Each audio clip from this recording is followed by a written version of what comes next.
Okay, so meron tayo ngayon product stand deliver. Pipick upin to mamaya ni Boss Jobert sa Cavite ang drop yan. So mapapansin nyo, meron tayo mga stickers dito kasi ito yung YouTube channel natin. Then ito naman yung instruction. Scan lang nila para pag nahihirapan silang alamin kung paano gumamit.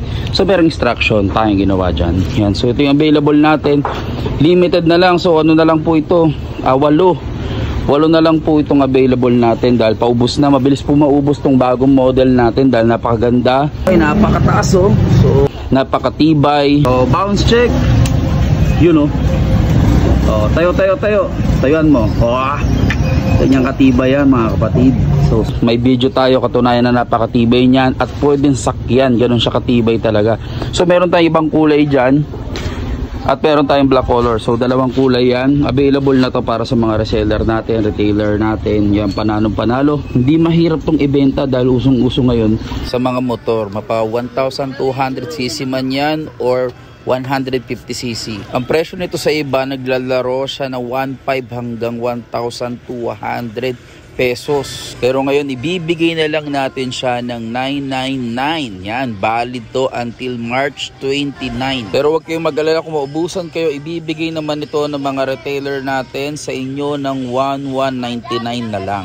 At kung naghahanap ka ng negosyo na mababa lang ang puhunan, ito na ang kasagutan. At imposibleng hindi mo ito maibenta sa loob ng isang buwan. Gagaya ng iba namin mga retailer, kami mismo ang nagbibigay ng mga buyers sa mga ito. Bukod kasi dito, hindi lang ito yung ginagawa natin. So may ginagawa rin tayong mga equipment, ito, cab races, seated. So yung iba wala nang stock, nandun pa yung leg extension, power cage, drop bar, plate slack, nakabaliktad lang, adjustable bench. So marami din tayong mga ginagawa dito. Bukod dito sa ano na to, paddock stand. Kaya dyan meron din tayo dito, mga repair ito. Bali, yan, ito plate slack na malaki.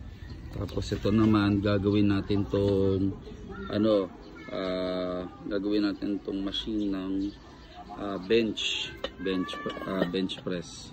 Yan, tapos ito naman repair to, bali repaint and repair. Yan, so mura lang natin yung ibebenta. Kaya pag magpapa-reserve kayo, mas maganda agahan nyo. Yan, meron din tayong stainless dito na single swing arm, meron din tayo. Ito yung pang dual swing arm natin. So panalo to. Ito yung mga adapter natin. So adapter natin may rubber, pwede sa swing arm type, pwede rin sa spool type. Tanggalin mo lang yung rubber, spool type na siya. Balik mo lang yung rubber, pwede siya maging swing arm type. Yan. So napaka safe. Okay, thank you. So yan, so meron tayo ng paddock stand heavy duty. Itong motor na to ay CF Moto 350 SR. Yan. So quality check tayo kung matibay ba talaga to. So walang stand, taas ang paa, dalawang paa. Okay. So bounce check. Yun oh. Oh, tayo. Tayuan mo. Oh. Ganyang katibay yan mga kapatid. So subok na yan. Ganito rin yung ginamit natin. Ganyan din tayo nag-check nung ginawa natin iba natin paddock stand. So ito na ang hinihintay ng lahat. So murang-mura lang to. Pwede yung retail price, napakamura ng presyo at talagang di mahirap siyang ibenta. Okay, thank you. Okay, napakataas oh. So pasok mo nga yung kamay mo dyan. Gaano siya kataas. Yun oh. Oh, napakataas niya. Solid. Oh. Napaka-forma ng motor mo dito pag nakaangat. Sporty.